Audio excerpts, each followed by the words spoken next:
Padres Postgame Show on the Padres Radio Network. Coming up, we'll deliver a full recap of today's game, including highlights from the biggest moments. Listen to Mike Shildt's post-game comments. Plus, we'll bring you today's play of the game. From the Padres Radio Network, here's Sam Levitt. The 1-2 pitch in the dirt, gets by Hicks. Wade is going to try to score. Here comes the throw. He is safe, and the Padres win it on a wild pitch. Tyler Wade scoring from third base, just getting ahead of the tag at home plate, and the Padres win this ball game in the 11th by a score of 4-3. Tyler Wade put in the game for his speed, and he made the Padres winners here tonight as the Padres win it 4-3. Tyler Wade scoring on a wild pitch in the bottom half of the 11th inning as the Padres come back for a second consecutive game, and they beat the Marlins in their series opener here at Petco Park. Sam Levitt with you inside the Western Metal Building as we welcome you into our Jamul Casino Resort Padres post-game show here on the Padres Radio Network. Hey, player, when it comes to giving you what you want, Jamul Casino Resort isn't playing around. It's way more than a place to game. It's a place where you can stay and play in every possible way. Jamul Casino Resort, the player's place. Padres winning it in the bottom half of the 11th inning for a second consecutive victory. They win on this Memorial Day. Padres for a second straight day trailed in this game. They were down 3-0 early, got 2 runs in the 4th inning. Things got quiet as we got to the 8th inning. Manny Machado, a big home run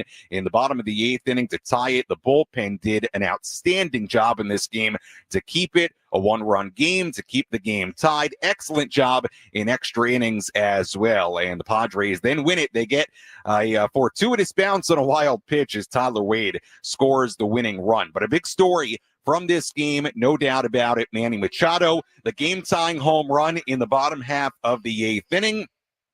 The game-tying home run by Manny Machado in the bottom half of the hello in front of me. Yes. Shout out to Christina. Yes. Okay. There we go. Okay. And Sandra. Okay. Thank you for saying hello. Hope you had a good time at the game. Okay. Thank you. Okay. Back to it. Manny Machado, the home run in the bottom half of the 8th inning to tie it for Manny, his 3rd home run in the last 4 games. He had a home run on Friday in Atlanta. Big part of that win, go-ahead home run. The home run yesterday to make it 5-3, helped the Padres to a win yesterday. And then a big one here tonight, a solo home run in the 8th inning to tie the game at 3, and the Padres win it in 11. I caught up with Manny on the field right after tonight's win. Manny, a big home run in that 8th inning, your 3rd home run in the last 4 games. What's allowing you to tap into your power the way you're doing right now?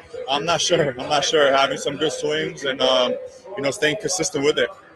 Another game where you guys trailed late, the ability to tie it, come back and win it. What has given this team the ability the last couple of days to battle back the way you have? Just keep fighting till the last out is made. I think that's been our MO always, throughout our season and even last year. We keep fighting till the last out is made, and we've been doing that lately, and we got to continue. It's been a rough stretch, but keep playing good baseball like we have, and keep fighting to the end.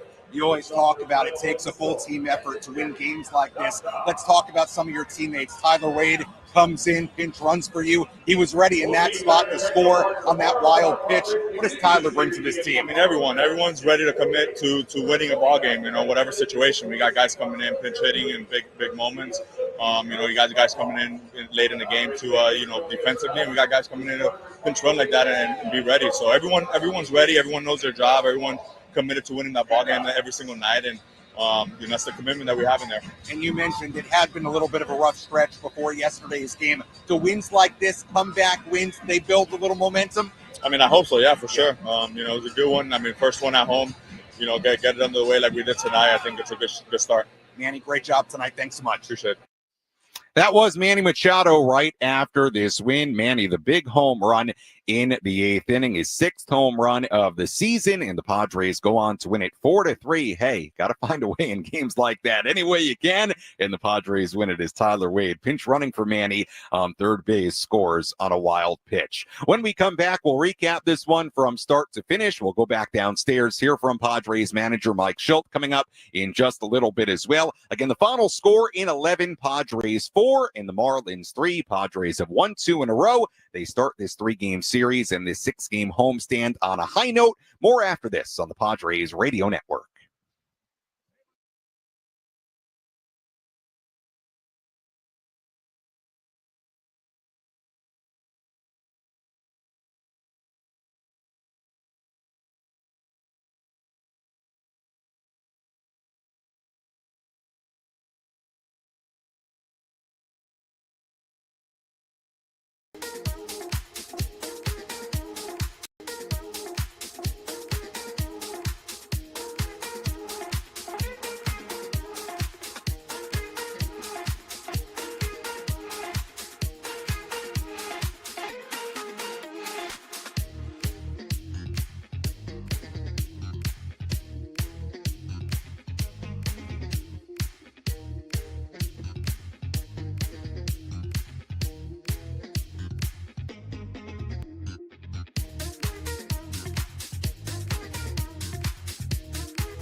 Our Jamul Casino Resort Padres postgame show continues here on the Padres Radio Network. Sam Levitt with you inside the loft here at the Western Metal Building at Petco Park as we continue to wrap this one up. The Padres win it 4-3 in 11 innings as the Padres win a second consecutive game. They start this 3-game series and this 6-game homestand on a high note. And hey, with the way things were going heading into yesterday and the last week and a half or so, Padres just needed to find ways to win.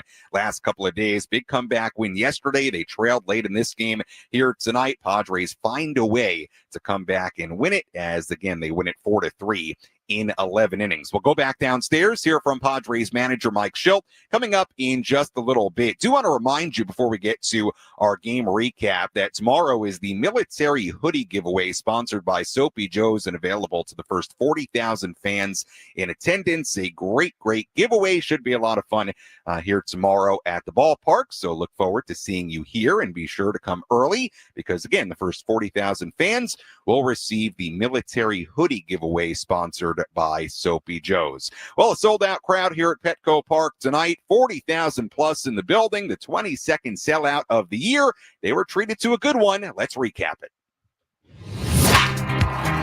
Which moments determine the outcome of today's game? We'll paint you a picture with our game highlights on the Padres Radio Network.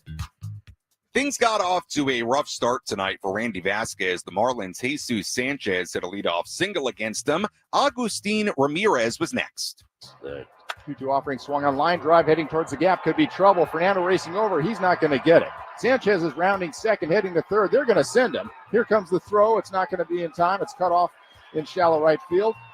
Marlins on the board 1-0 on the RBI double by Augustine Ramirez. Later in the inning, there were 2 runners on for Connor Norby. And a 1-0 count to Norby. Swung on line drive towards center field. It's going to fall in for a base hit. Ramirez will score, and the Marlins now have a 2-0 lead on the RBI single by Connor Norby. So an early 2-0 lead for Miami. In the top of the second, there were 2 outs and nobody on for Jesus Sanchez. Swung on, driven to center field and deep. Jackson Merrill's going back. He's at the wall. He leaps. He can't get this one. It's going to be gone. A home run for Jesus Sanchez, his 3rd of the season, and all of a sudden the Marlins have a 3-0 lead. So early on, things not going all that well. Padres trailing 3-0. Former Padre Ryan Weathers was good early, 3 scoreless innings to begin his night. Padres still trailed 3-0 going to the bottom half of the 4th inning. Weathers got the first 2 outs of the inning, but then Xander Bogaerts singled. Jake Cronenworth reached on a throwing error by Marlins third baseman Connor Norby. Luis Campusano walked. So all of a sudden, after there were 2 outs and nobody on, the Padres had the bases loaded, 2 men away for Jose Iglesias. Iglesias was a strikeout victim back in the second. Swung on, hot shot, third base line, fair ball down into the corner. 1 run is in. 2 runs are in. Campusano heading over to third. It's a 2-run double for Jose Iglesias. Padres now trail 3-2. Taking advantage of what the Marlins have presented to them. The error keeps the inning alive. And after the walk to Campusano, Jose Iglesias comes through. Martin Maldonado grounded out to end the inning. So through 4, it was 3-2 Marlins. It stayed 3-2 for a while. Weathers pitching into the 6th inning gave up just 2 unearned runs. Randy Vasquez was good. 6 1/3 innings for Randy. Wandy Peralta finished the top of the 7th inning. Padres then had a great scoring chance against reliever Jesus Tinoco in the bottom of the 7th. Iglesias hit a leadoff single. A sac bunt moved Iglesias to second base, but Tinoco retired Fernando Tatis Jr. and Jackson Merrill to end the inning. So the Padres still trailed 3-2 going to the top of the 8th inning. Wandy Peralta got the first out of the frame. David Morgan came on to make his major league debut. He retired the next 2 in a row to complete a 1-2-3 inning. And it was a good thing the bullpen was keeping it a 1-run game because Manny Machado led off in the bottom of the 8th. 2-0 pitch, swung on, driven to left field and deep. Going back is Stowers. It's going to be gone. Home run for Manny Machado to tie this ball game up 3-3. Big home run for Manny, his 6th home run of the season, his 3rd in the last 4 games, and we were tied at 3. We went to the top of the 9th inning, still tied 3-3. Robert Suarez pitched a 1-2-3 top of the inning. Marlins reliever Tyler Phillips worked around a leadoff walk in the bottom of the 9th inning. So we went to extra innings. Jason Adam came in for the top of the 10th. Javier Sanoja was the Marlin automatic runner. Adam retired 3 in a row to get out of the inning scoreless. The Padres then had it all set up in the bottom half. Elias Diaz, the automatic runner on second, but Phillips recorded 3 outs in a row. Fernando Tatis Jr., Jackson Merrill, Manny Machado unable to get the winning run home. So we went to the 11th inning, still tied at 3. Adrian Morejon came in. Jesus Sanchez was the runner on second. Morejon pitched a perfect 1-2-3 inning. That brought us to the bottom half of the 11th inning. 3-3 game. Manny Machado, automatic runner on second base. Gavin Sheets grounded out to the right side. That got Manny to third with 1 out. Then Mike Shildt elected to pinch run for Manny at third with Tyler Wade. An intentional walk to Xander Bogaerts, put runners on first and third, set up the double play possibility to maybe get the Marlins out of the inning if they could get a ground ball. Jake Cronenworth dug in with the winning run 90 feet away. The count went to 1-2. The 1-2 pitch in the dirt, gets by Hicks. Wade is going to try to score. Here comes the throw. He is safe, and the Padres win it on a wild pitch. Tyler Wade scoring from third base, just getting ahead of the tag at home plate, and the Padres win this ball game in the 11th by a score of 4-3.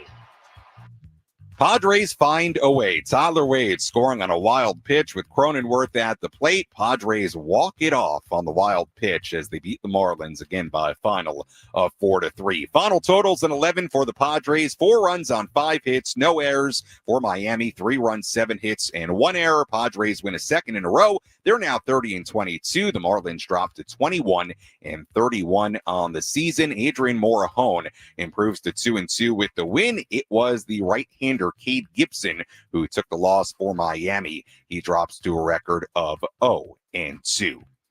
So a really nice win for the Padres, and you cannot tell the story of this game without talking about what the Padres bullpen did once again. For a second consecutive day, they were stellar.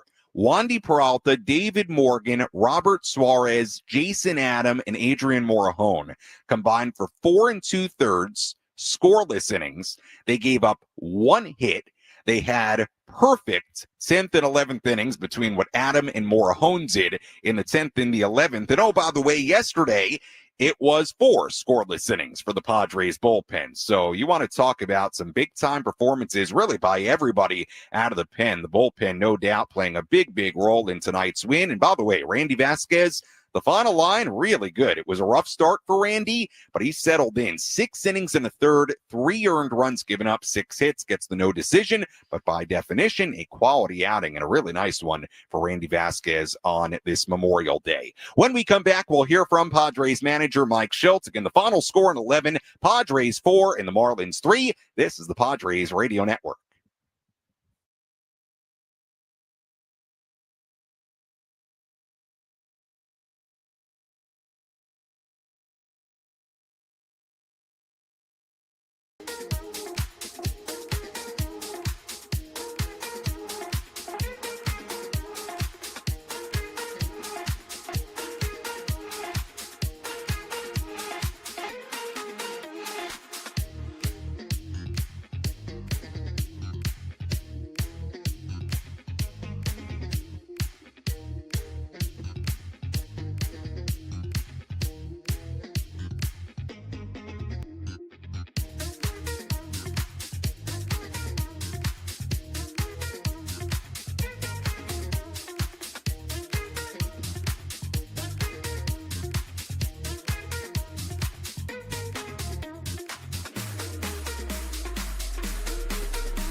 Our Humboldt Casino Resort Padres postgame show continues here on the Padres Radio Network. Sam Levitt with you inside the loft here at the Western Metal Building at Petco Park as we continue to wrap this one up. Padres win it 4-3 in 11. They win it on a walk-off wild pitch. Tyler Wade, pinch running in the 11th inning, scores the game-winning run. Manny Machado, a big home run, a solo shot in the bottom half of the 8th inning.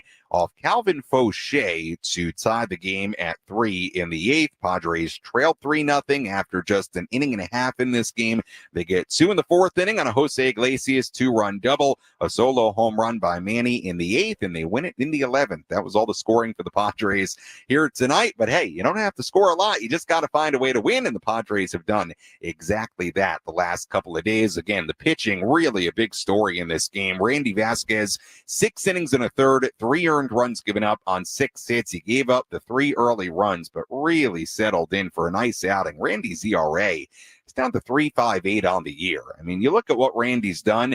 It's really been solid. Yeah, early on, the walks were an issue, hits were an issue, but you zoom out a little bit. Randy's putting together a really, really nice year so far. He's been good and found a way to, as he very often does, just battle his way through a solid 5-6 innings and put together a quality start here today. And again, we mentioned it before the break, the bullpen just stellar here tonight. 4 2/3 scoreless innings from Peralta, Morgan, Suarez, Adam, and Morahone. And a big congratulations to David Morgan, who came in the 7th inning.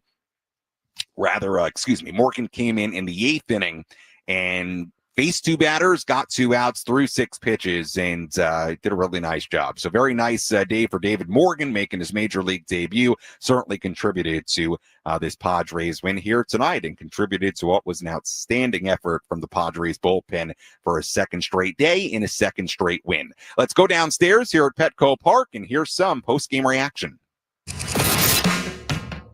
Let's pull up a seat in the manager's office and hear from Padres manager Mike Shildt. Served up by Sin Lee Food, where fresh meets flavor. Find farm fresh produce, bold Asian spices, and gourmet ingredients at 4665 El Cajon Boulevard. Sin Lee Food, the cook's Asian resource. Like when you make that substitution, how much is that exact potential play in your mind? Quite a bit's on my mind. I mean, Manny, such a good base runner. 2 outs, we had a conversation, nobody out. He's really smart, gets good reads.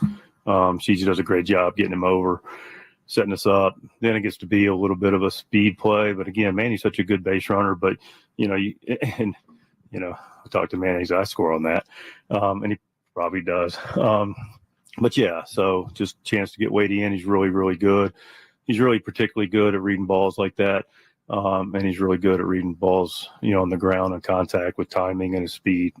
He's done it the last couple of years for us. But, yeah, good for us, win response solutions, right? What do you say about your bullpen tonight? Had quite a variety of guys come in and get the job done. How long do you have? Man, we'll get to Randy, I'm sure, in a minute. Stay on your question with the bullpen. They've been grinding, man. They've been getting after it. And tonight was actually lights out. I mean, Wandy comes in, finishes off the 7th, and goes out and grabs that first hitter in the 8th. That was huge.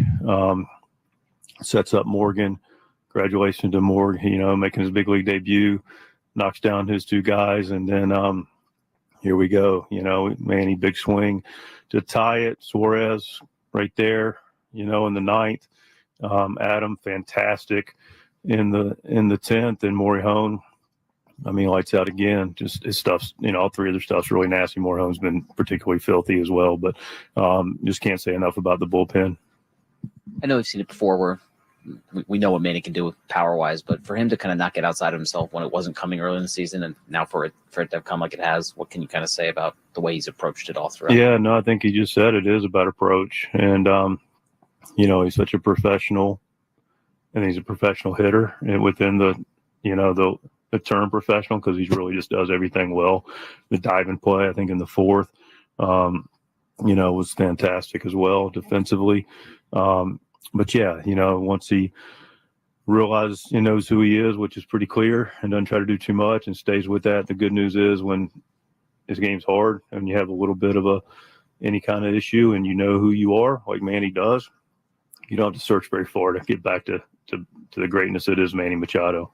We've spoken a few times this year about Tyler Wade's value and kind of how much you guys view him that way, but his ability to do different things off the bench and provide different value in different spots. What does that do for you as a manager, having a guy that can come in and as many different spots. Quite a bit, man. You know, we look at the lineup before the game with Espo and Hammer, our bench and field coordinators.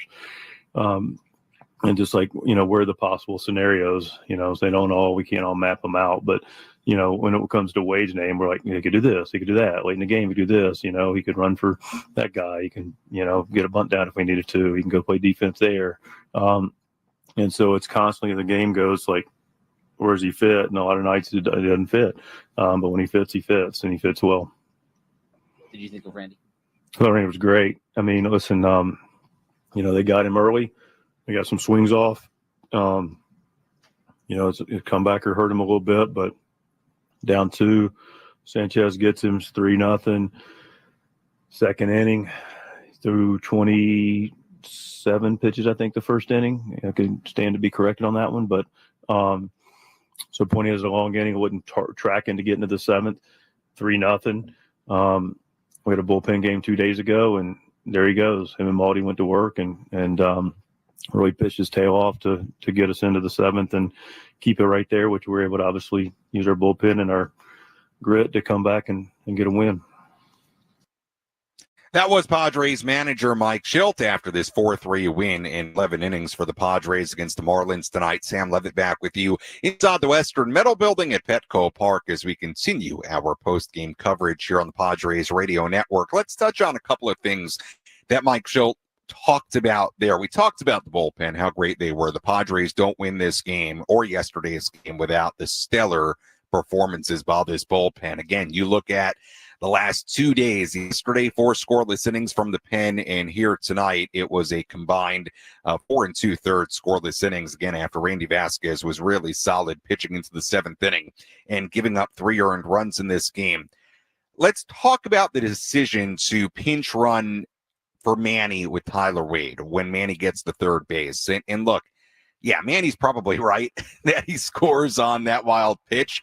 But I'll tell you what, Wade certainly has some more speed than Manny does and did a really good job anticipating that ball in the dirt. That ball didn't get super far away. There was potentially a play at the plate.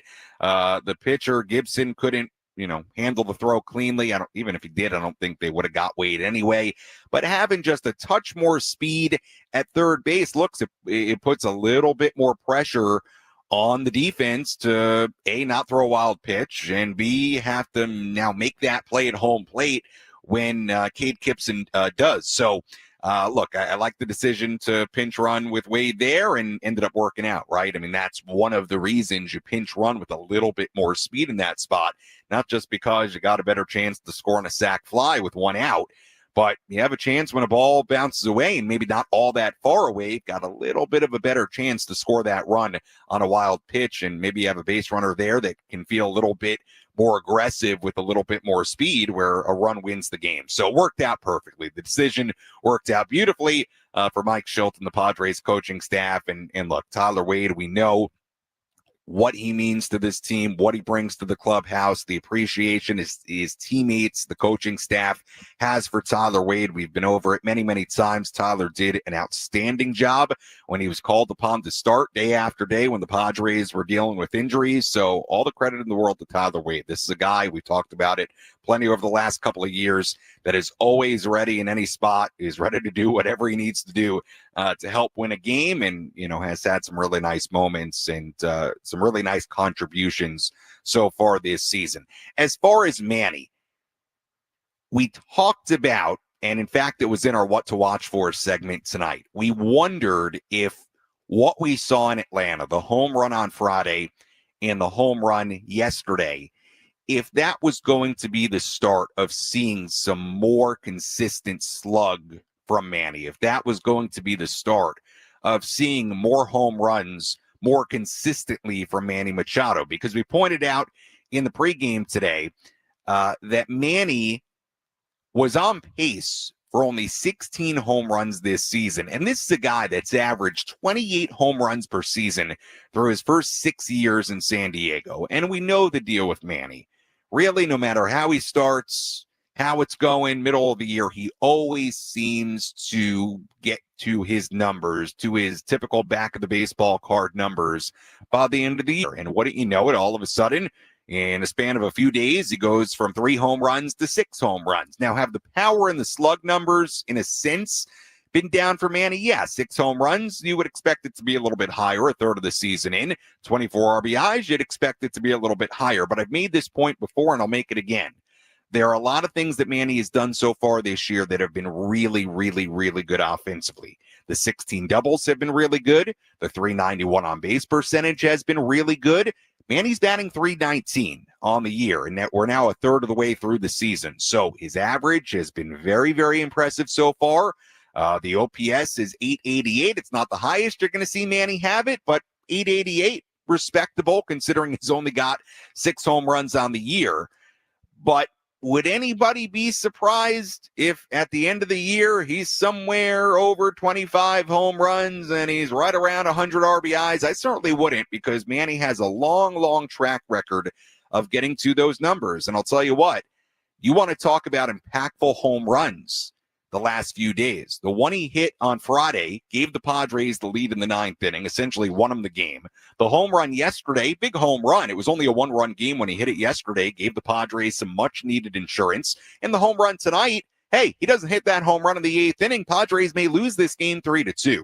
So they've not only been home runs, they've been very impactful home runs at big moments in these games. And it's great to see Manny hitting home runs, getting his power stroke back a little bit, because as we know, when Manny is at his best, that typically means the Padres are pretty close to their best. It's gone that way for a while now, and Manny's swinging the bat really well right now. 3 home runs in the last 4 games, including another big one here tonight. If you want to get a phone call in, 833-288-0973, phone number to call. Again, the phone number, 833-288-0973. If you want to chime in, let me know what you thought about this game. You can also find me on X at Sammy Lev, SAMMYLEV. Instagram DM's open as well. Sammy Lev there too. You can also comment on the 97.3 The Fan YouTube channel. I know for some of you that like watching our pre and post game coverage on YouTube, we did have issues during our pregame coverage. We cannot get it to work on our video stream, whether you are on YouTube or Facebook or Twitter or whatever it was. It was not an issue on our end, to be honest with you. But we do have it now working, by the way, for post game. So we're back up on YouTube if you want to go watch there. And if you're tuned in on the radio or the Odyssey app, we appreciate it as well. And again, phone number 833-288-0973. We'll step aside. When we come back, we'll continue to break this one down. We'll talk a little bit more about the bullpen. We have a full look at the out-of-town scoreboard and much, much more to do as the Padres win it 4-3 in 11 on the Padres Radio Network.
Our Jamul Casino Resort Padres postgame show continues here on the Padres Radio Network as the Padres win it 4-3 in 11 on this Memorial Day. As always, our postgame coverage brought to you by the all-new Jamul Casino Resort, the Players' Place. As the Padres win it on this Monday night, they'll now try to win 3 in a row tomorrow. We'll have more on the middle game of this 3-game series coming up in just a little while. We'll tell you about our relief pitcher of the game in a little bit, our catch of the game. We'll also take a full look at the out-of-town scoreboard, our play of the game. A lot of good stuff, as always, coming up here on our post-game coverage. But as always, we want to hear from you. 833-288-0973, 833-288-0973, phone number dial. Let's lead things off tonight. We go to the phones. It's John in Chula Vista calling in. John, you're on the Padres Radio Network with Sam Levitt. How are you? Good, buddy. How you doing? Doing well. All right. Here, real quick, two different things. It was definitely a W in the column there, so I'll take that. I think one thing I think of is that I think they need to flip Tatis to the second position and put a Rise in the leadoff. I think that needs to happen. And then the other thing that I've really been looking at the last 4 games or 5 games, need to start playing a little bit of small ball when we got guys on base. You know, I don't know what you think of that. I mean, you know, a little bit more bunding, moving guys around, making the other team make the error, you know. Yeah. So, well, let me, John, before I let you go, let me ask you this. Was there a moment, an inning where you wanted them to play small ball tonight? Yes. And that's when, what did we have? We had, I don't know what inning it was, but we had a couple guys on base, and then Tatis came up and could have moved him over, but they let him swing through. There was no outs. That I can tell you. John, and appreciate the phone call. I think you're talking about the 10th inning with the automatic runner. Look, I'm going to tell you right now, they're not going to have Fernando bunt in that situation. And a lot of teams will do different strategies with this when they have the winning run on second base in the bottom half of an extra inning after their team puts up a 0 in the top of the inning, which the Padres did twice in this game. If it's a different part of the lineup, could you have seen the Padres bunt Diaz over to third base? You could have. The other argument to that, I think, would be Diaz obviously doesn't have great speed. So on a single to the outfield, on a base hit to the outfield, it's not a guarantee that he's going to score, right? Diaz doesn't have great speed. So, John, you're on to something there. I'm going to tell you they're not going to do it with Tatis. And there are just a lot of teams, depending on the part of the lineup that's up. And the Padres had Tatis, Merrill, and Machado up in the bottom of the 10th inning with a chance to win it with that winning run on second base. I don't have a problem with the Padres viewing those 3 guys and saying, hey, it is your turn. One of you has to get a base hit to win this game. And we trust that one of you can get a base hit to win this game. Now, it didn't work out. They went down 1-2-3. But, John, I don't see where in that scenario they're going to ask a Fernando to bunt there. It's just not going to happen. You know, if it's a different part of the lineup, you know, maybe they do it. But you're looking at a part of the lineup there that you like, that you trust. I know it's been rough for Fernando as of late. He went 0-for-5 tonight. We all understand that, but they're not going to have him bunt in that scenario, and they don't want to give up the out. And by the way, they're probably right with that part of the lineup up to not give up the out and say, hey, winning run on second base. We've got our top 3 hitters up, Fernando, Merrill, and Manny, and go get a base hit, and we're not giving up an out. I don't mind that strategy in that spot. If it's a different part of the lineup, I think they're probably thinking about it a little bit more. As far as maybe flipping Horizon Fernando, okay, you could sell me on that. You know, I don't know. Do you want to take Fernando out of the leadoff spot because it's been a struggle as of late? Would that help him get going? I don't know. You know, everything they've said now for a long time is that they really like what Fernando brings in that leadoff spot. They like that he gets the most at bats of anybody. They like the immediate impact he can make. And I understand all that. If they wanted to try something different to kind of spark this top of the lineup collectively, I wouldn't complain about it. We'll see. Wouldn't think it's out of the question, but certainly they have not indicated they're going to do that with Fernando and Louis in the top two spots of the lineup. Let's go to Ivan calling in from San Diego. Ivan, you're on the Padres Radio Network on our post-game coverage. Welcome in. Hey, Sammy, thank you very much for taking my call. First off, you're amazing, man. No matter where you end up in your future, I just appreciate the time you have here in San Diego. Thank moving you. to the game, Manny, remember a couple of weeks ago, everyone was kind of killing Manny on the runners in scoring position, right? I wasn't able to bat in. Now, if he just gets hot, 4 or 5 home runs, all that conversation goes away. So that's, Manny, like you said, got us to the ninth, got us to get this win. And I just had a question on how you would handle this strategy. My wife has been killing me on trying to explain the closer role, how Suarez comes in the ninth, even though the 10th would you consider more of a high leverage situation with a runner on second base. So let's flip that. Adams comes in the ninth, Suarez comes in the 10th in that situation. But is that like bullet left in the chamber, not letting things go? I'm trying to explain to her the pitch count. With the new rules, is that something we should reconsider? Ivan, it's a good question and appreciate the phone call. I think a lot of teams view it as you're not going to go down in the game without your closer throwing, right? So let's play it out, right? Let's say that you don't use your closer in the ninth inning and it ends up whoever comes in gives up, allows the other team to take the lead, and now you lose the game and the closer never actually gets into the game. I could see it. Look, traditional by the book strategy says your closer at home will pitch in the top of the ninth inning in a tie game. I get it because, again, you could save them for an inning that may never happen. So I don't mind it. Look, I understand that then you can get to that top of the 10th inning and you're in from a pitching standpoint, a more dire situation because you've got a runner in scoring position off the bat with the automatic runner. But I don't mind it. I understand you want, in the Padres case, Robert Suarez, you want him to pitch and be guaranteed to make an impact on this game because, again, you go to somebody else and they allow the visiting team to take a lead, you may never get your closer into the game is the point. So I don't mind it, but it's an interesting, thought process and strategy. And, I wonder if there will be any evolution on the way teams treat that ninth inning into extra inning scenario with their bullpen and more specifically their closer and their high leverage guys. There is a little something to that, but I do think most teams want their closer to pitch when they're guaranteed to make an impact on the game where you can kind of control it at that point. Let's go to Lakeside. It's Matt calling in. Matt, you're on the Padres Radio Network. Matt, what's up?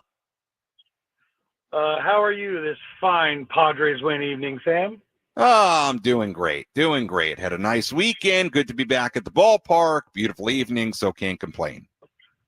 Yeah, I'm making my way home from Petco Park right now. And honestly, great win. Very happy about it. But it's time we ask the hard question, when is the Luis Campusano experiment going to be over? Because all I've seen is it's not working. I feel like even I could have a better batting average than he does at this point, and that's saying something. And it's hard not to hope that Preller is paying attention to some DFA'd players, because I know, myself included, plenty of Padres fans would love to see Hunter Renfroe come home, because at this point I can't imagine it would get worse in the position of left field. Appreciate the phone call, Matt. Yeah, let me address a couple of things there. For Campy, look, the numbers in AAA have been great this year. Doesn't have a hit in 11 at-bats. He has walked 6 times, which has been nice to see. Good plate discipline by Campy. Look, we know with Campy, it's been an up-and-down experience at the major league level. I thought he showed so much promise in 23 when he was playing consistently towards the end of the year there. Hit .319 on the year. Obviously, last year didn't go I'm sure the way he wanted, ends up going down to AAA late in the season. Look, I don't mind the Padres getting him back up here after he's tearing the cover off the ball at AAA and seeing if he can translate it. It hasn't happened yet. It's a small sample size. I want to be fair to Campy. It's only 11 at bats. And the other thing too, Matt, is look, regardless of what the early results have been, the opportunity is there for Campy. I mean, the Padres don't have a ton of other options as far as guys you can bring up and could, hit some home runs and provide a little pop. And, I would assume the hope there is that Campy can find it and do a little bit of that and translate some of what we've seen at AAA this year. So I don't want to be unfair to Campy. It's only been 11 at bats. He has walked 6 times, which is good. And we'll see. I would assume for the next at least week or so until, guys are like a Hayward's able to come off the IL. I would assume that Campy's going to get some run here and get some at bats. So we'll see. Hopefully for the Padres and hopefully for him, he can find a way to produce. As far as, free agents and help, it certainly has sounded like the Padres are going to be active and they're looking, and you certainly understand it. They've got, you can point left field out as a spot where I'm sure they would love to get more offensive production. How aggressive they're going to be to bring in players here to give them a shot will be interesting. Remember, when you bring somebody in on a 26-man roster, somebody's got to go. So those questions will be interesting as we get deeper into the season, as we get towards June. And look, there's no doubt that there are some spots where I'm sure if the Padres can upgrade one way or another, they're going to want to upgrade. Left field would be a pretty obvious one. Even offensively, catcher would be an interesting one if you could find a way to bring somebody in. Renfroe's an interesting name. I kind of wondered if they would take a flyer on a Chris Taylor. He signed with the Angels. Again, not that Taylor had some stellar numbers, but I kind of wondered it, right? Because the Padres aren't getting a ton out of that spot in left field. And we'll see. Look, I would be kind of surprised unless somebody that's currently here really steps forward. I would be surprised if the Padres don't try to bring somebody else in to, get some at-bats and see if they can catch lightning in a bottle, a la David Peralta, Donovan Solano type from last year. They've kind of hit the jackpot with Gavin Sheets already and what he continues to do. I also think it's possible from a left field standpoint, we're going to see a lot more Gavin Sheets out there because the Padres, need offense from that spot, and Sheets has got to be in the lineup every day right now. So, he's been in left field the last 2 days, which I don't think is a coincidence at all. And again, obviously, it's been a little shaky out there for him defensively, but it'll be interesting to see if Sheets continues to get a lot of run in left field, a spot where obviously the Padres have not got a lot of offense from, and Sheets has got to be in the lineup every day. Righties, lefties, doesn't matter right now because he's been so productive and so important to this offense. We'll get back to your phone calls here in just a moment. First, let's tell you about today's relief pitcher of the game. Which pitcher entered the game and slammed the door shut? This is today's relief pitcher of the game, presented by David P. Shapiro Criminal Defense Attorneys. When your freedom and future are on the line, you need the best arm in the pen. Visit DavidPShapiroLaw.com. Our relief pitcher of the game, you know who we're giving it to? We're giving it to David Morgan, who made his major league debut, faced 2 batters, got them both through a grand total of 6 pitches in what was a 1-run game at the time, and set the table for Manny Machado to then tie the game in the bottom half of the 8th inning with a solo home run. So congratulations to David Morgan on his major league debut. He is a Southern Californian, or I should say a Southern California kid, and has ties to the San Diego area. And, to my knowledge, grew up a Padres fan. I'm looking forward to talking to him. Hopefully tomorrow. Might try to get him on our pregame coverage for tomorrow because he did a great job here tonight. But David Morgan, our relief pitcher of the game, part of a great effort by the Padres bullpen. 4 2/3 scoreless innings. They gave up a collective 1 hit in this game. Last couple of days, Padres bullpen has been absolutely outstanding. And by the way, David Morgan, great warm-up song, Closer to the Sun by Slightly Stoopid. I like that. Kind of an ode to San Diego with the Slightly Stoopid Ocean Beach vibes. I liked it, David Morgan. I might ask you about that tomorrow. Good job with the music and on the mound as well for David Morgan. Let's hear today's catch of the game. Which defensive play had the biggest impact on today's game? He is at the wall, leaps up, and he makes the catch. This is the catch of the game. Gonna hang a star for Jackson Merrill. Reeled in by Anthony's Fish Grotto La Mesa, celebrating 80 years of seafood excellence. Runner goes, pitches down low, throw down to second base is in time. Got him. Gunned him down. Strikeout called at the plate, so it's the old strike him out, throw him out on the fastball at the knees for strike three. The throw down to second base in plenty of time. Nice tag by Jose Iglesias, and that'll do it for the Marlins here in the fifth. Nice strike him out, throw him out, double play in the fifth inning, ended the inning. So why not our catch of the game? And oh, by the way, helped keep it a 3-2 game. Stay 3-2 until Manny's home run in the eighth inning. That is tonight's catch of the game. Let's step aside. When we come back, we'll squeeze in a few more phone calls. We'll look at the out-of-town scoreboard, wrap things up, get you ready for tomorrow as the Padres win it 4-3 against the Marlins in 11 innings on this Monday, on this Memorial Day. Hope you had a great weekend. You're tuned in to the Padres Radio Network.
Jamul Casino Resort Padres postgame show continues here on the Padres Radio Network. Final score, Padres 4 and the Marlins 3 in 11 innings. Padres win it as Tyler Wade, a pinch runner in the bottom half of the 11th inning, races home on a wild pitch. That was after Manny Machado hit a game-tying solo home run in the 8th inning to tie the game at 3. Padres win a second consecutive game, and they improve to a record of 30-22 on the season. So Padres continue to pick up some nice wins last couple of days after what had been a pretty rough week and a half, but all of a sudden things looking up. Padres have won 3 out of 4, 2 nice wins and a nice opportunity to now win this series in the middle game of this 3-game set tomorrow. We'll have more on that game coming up in just a little bit. We've got the phone lines lighting up. Why not? Let's get to more of your phone calls here. 833-288-0973. Try to run through as many as we can squeeze in right now. Let's go to Charles in Ramona. Charles, welcome in. How are you? I'm doing excellent. You know, and we all knew Manny was coming back, and man, he's come back in a big way. But I did want to touch base on the whole small ball thing. Mm-hmm. With the way Tatis has been hitting, I really thought he should have taken the. I mean, I know you're saying they're not going to do that, but yeah, he should have taken that bunt, man. Yeah, I mean, Charles, here's the thing, though, and I appreciate the phone call. Here's the thing. I mean, what? So you're going to ask Toddy to lay down a bunt? So if he's struggling, is that going to make him feel great? You're asking him to lay down a bunt. I get it. I'm just telling you, that part of the lineup, they're not asking Fernando Tatis Jr. to lay down a bunt. And look, there's an argument to be made that you don't. That with those guys up, Fernando, Merrill, and Manny, you're saying to those guys, we're not giving up an out. One of you's got to get a base hit to go win this game. They didn't. Had the Padres lost this game, we'd certainly be way more focused on that than we are, and the Padres won it, so it's allowed me to kind of not focus on it too much on the post game here right now. But I just think we're talking about something that's not going to be asked of Fernando in that spot to lay down a bunt. If it's a different part of the lineup, I think maybe it goes a little bit differently. But that part of the lineup, they're not giving up an out. And look, even though Fernando has struggled, this is a guy that very often rises to the occasion and rises to the moment. And even in the midst of a rough May, had a walk-off home run not all that long ago. I just think we got to live in reality here a little bit. And they're not going to ask Fernando to do that there. Let's go to Eric, Chula Vista. Eric, you're on the air. Go ahead. Hey, thanks, Sam. And, you're absolutely right. We're not going to ask, Fernando, Jackson Merrill, or Manny to bunt, right? But who we could have asked to bunt was Maldonado in the bottom of the 9th. But instead, for whatever reason, Shildt brought in Diaz, who was eventually the ghost runner in the 10th inning. And that just – I didn't understand Mike Shildt's play there.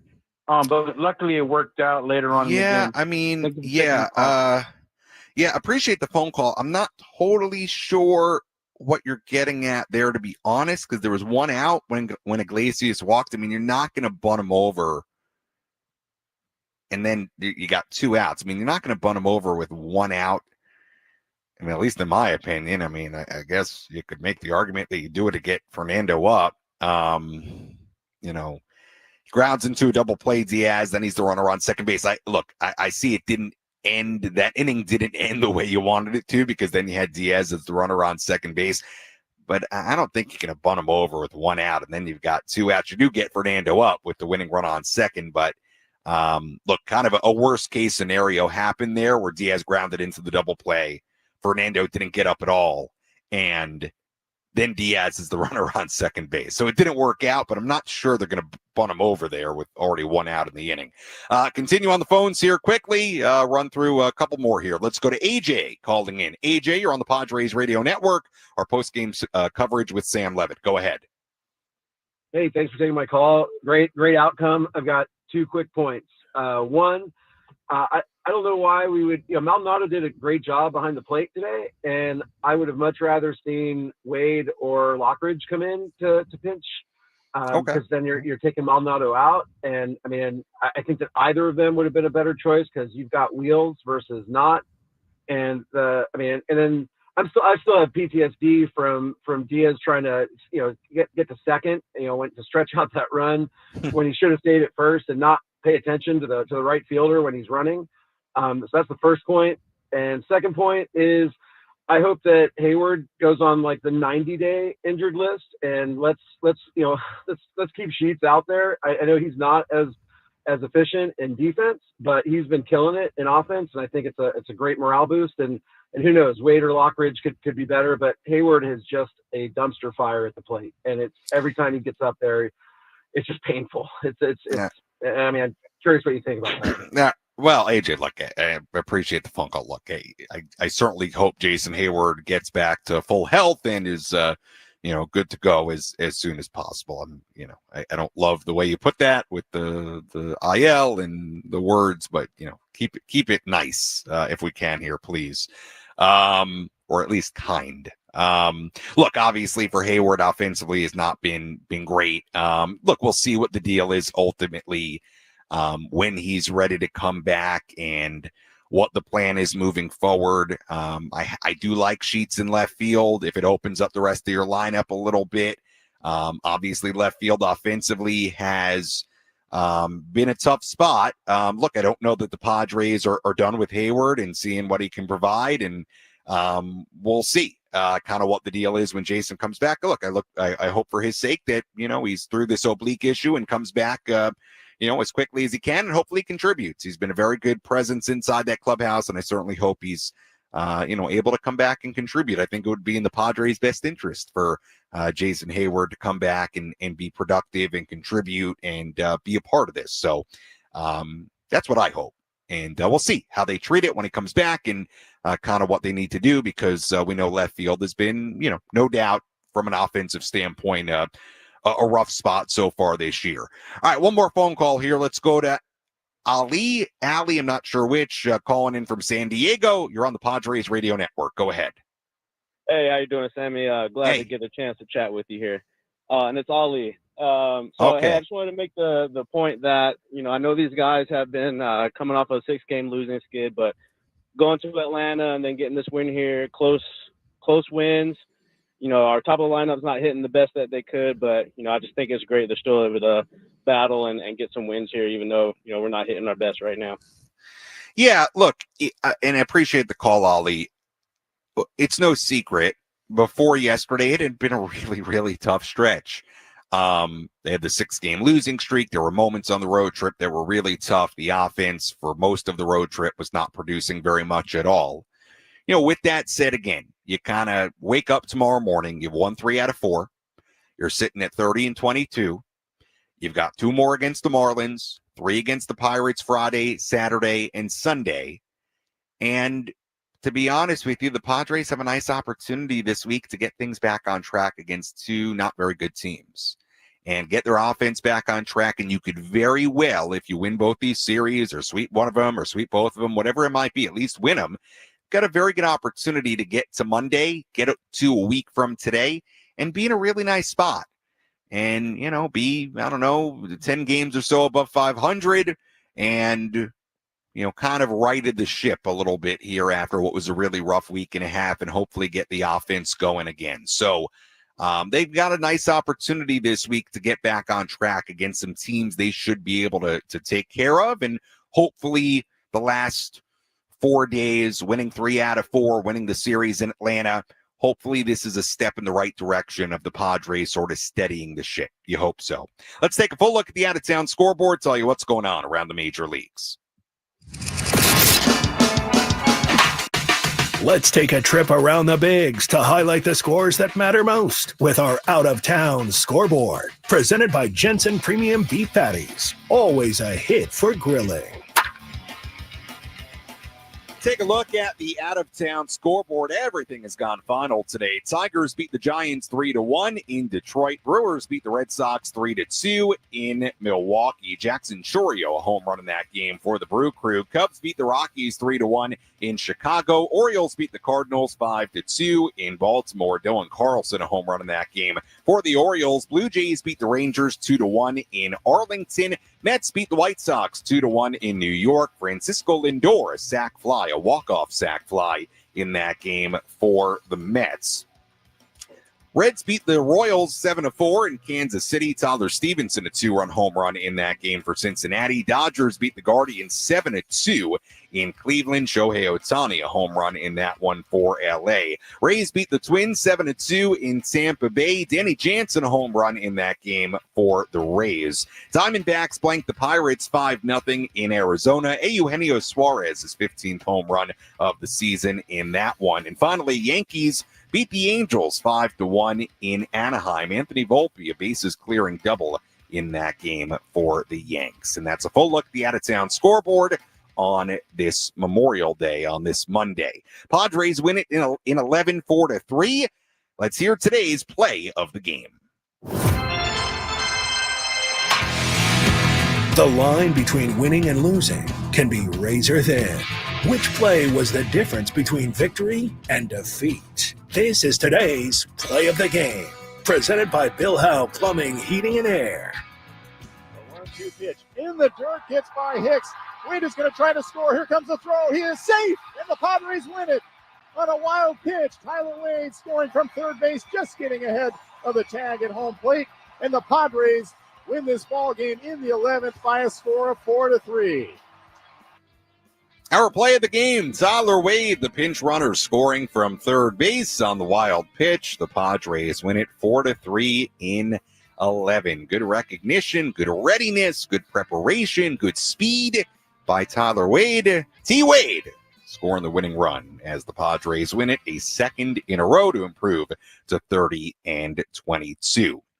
As always, if you missed any portion of our post-game coverage, you can go back and listen to all of it on the Inside San Diego Baseball podcast with Sam Levitt, available on the Odyssey app or wherever you find your podcasts, or you can go back and watch any portion of our post-game coverage on the 97.3 The Fan YouTube channel as well.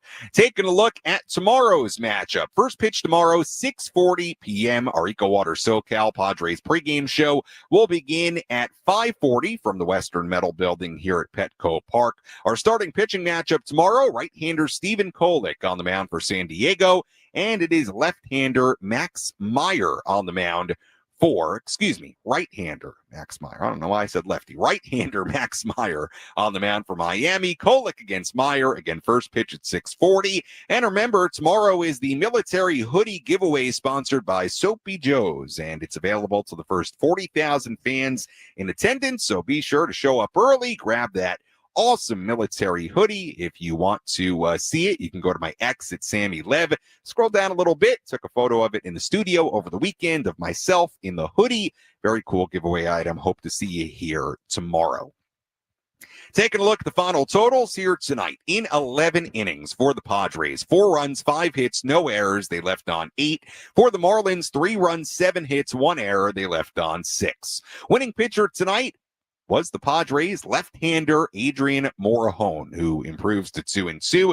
Losing pitcher Cade Gibson, who drops to 1-2. Time of game, 2 hours and 57 minutes, and the crowd at Petco Park on this Memorial Day, the 22nd sellout of 2025, 40,872. Once again, first pitch tomorrow, 6:40. Pre-game coverage begins at 5:40. Until then, for our great studio coordinator, Nick Danucci, I'm Sam Levitt saying so long and good night from Petco Park. Again, the final score here tonight, in 11 innings, the San Diego Padres 4 and the Miami Marlins 3. We'll talk to you tomorrow on the Padres Radio Network. Have a great night, everybody.